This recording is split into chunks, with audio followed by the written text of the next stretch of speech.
Good evening. Brothers Erwin and Ben Tulfo occupy the first and second spot in the latest non-commissioned senatorial survey of Octa Research. Based on the Octa Research tugon ng masa pre-election survey report released on Tuesday, February 11, ACT-CIS party list Representative Erwin Tulfo ranks first in the survey with 70% of voter preference, while his brother Ben Tulfo follows behind at second to third with 60%. The Tulfo brothers are among 16 individuals seen to have a statistical chance of winning if the midterm polls were held during the survey period from January 25 to 31. Octa Research notes that most of those included in their list of probable winners are either current or former members of the Senate. Following the Tulfo brothers are Senator Bongo at second to fourth place and former Senate President Tito Soto ranking third to eighth. Sharing the 4th to 11th places are Senators Bong Revilla and Pia Cayetano, along with former Senator Ping Lacson and TV host Willie Revillame. Former Senator Manny Pacquiao follows at 5th to 12th place, while Senator Amy Marcos ranks 5th to 13th. According to the survey, Senator Lito Lapid is at 5th to 14th places, with former Interior Secretary Benhur Abalos at 9th to 16th place. Senator Francis Tolentino follows at 10th to 16th place, while Makati City Mayor Abby Binay ranks 11th to 16th. Completing the list are Las Piñas Representative Camille Villar and Senator Bato de la Rosa, who share the ranking of 12th to 16th place. Based on survey results, the senatorial candidates right behind the 16 probable winners are former Senators Kiko Pangilinan and Gringo Honasan, who share the 17th to 20th places. Octa Research conducted its face-to-face interviews with 1,200 respondents from January 25 to 31. A former Philippine National Police official implicated in the supposed mishandling of the 6.7 billion peso Shabu haul in October 2022 has surrendered to authorities. PNP spokesperson Brigadier General Jean Fajardo says former PNP Deputy Chief for Operations Lieutenant General Benjamin Santos Jr. surrendered to the Criminal Investigation and Detection Group on Tuesday morning, February 11. Fajardo says Santos surrendered to authorities at 4:48 a.m. on Tuesday and went through the normal booking procedures after being read his warrant of arrest. According to Fajardo, Santos posted a 200,000 peso bail at around 9:12 a.m. before being released from custody.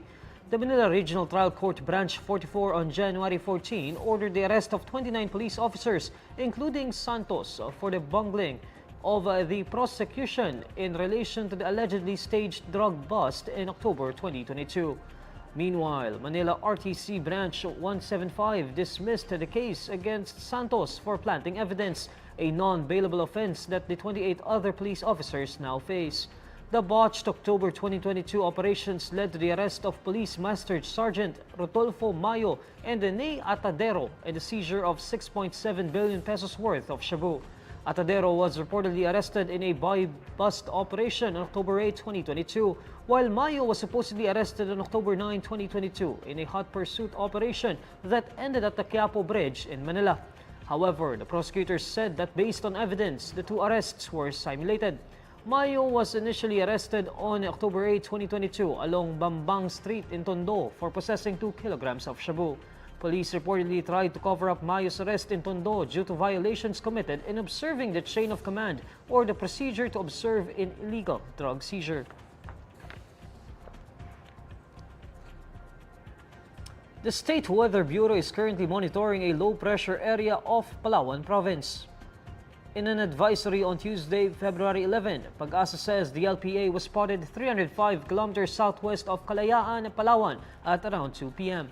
Pag-asa notes the LPA has a medium chance of intensifying into a tropical depression by Wednesday, February 12.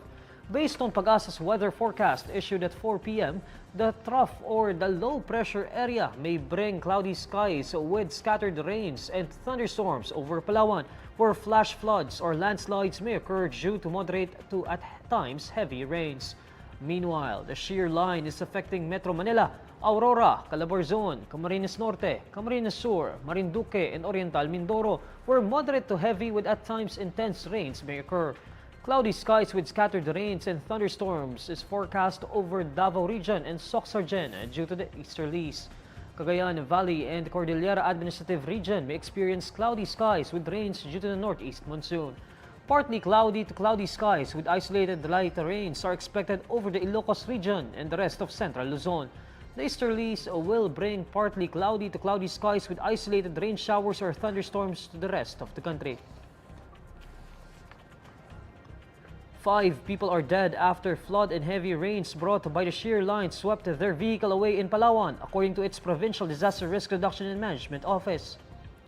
In a radio interview on Tuesday, February 11, Palawan PDRRMO head Jerry Alili says the victims were passengers of a shuttle van traveling from Bataraza to Puerto Princesa City when its engine stalled while crossing a flooded road.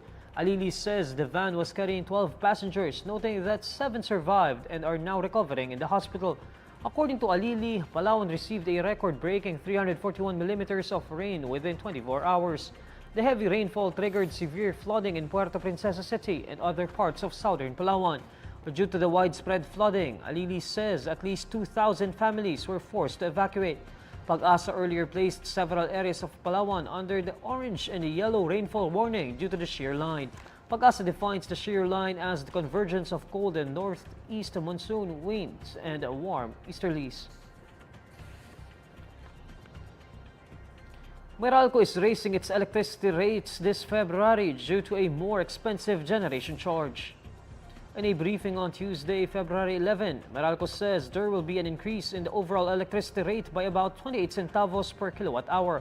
The upward movement will push the overall power rate to 12 pesos and 2 centavos per kilowatt hour in February from January's 11 pesos and 74 centavos per kilowatt hour. This means households consuming 200 kilowatt hours will pay about 57 pesos more in their power bill for February. According to Meralco, the generation charge increased by about 38 centavos per kilowatt hour due to higher costs from independent power producers and power supply agreements. Generation charge usually accounts for at least half of electricity bills. In January, Meralco cut electricity rates by about 21 centavos per kilowatt hour. And these are the stories you need to know today. I'm Neil Mercado. Follow INQUIRER.net on Facebook, X, YouTube, TikTok, Instagram, and Reddit. For more stories, visit INQUIRER.net. Good evening.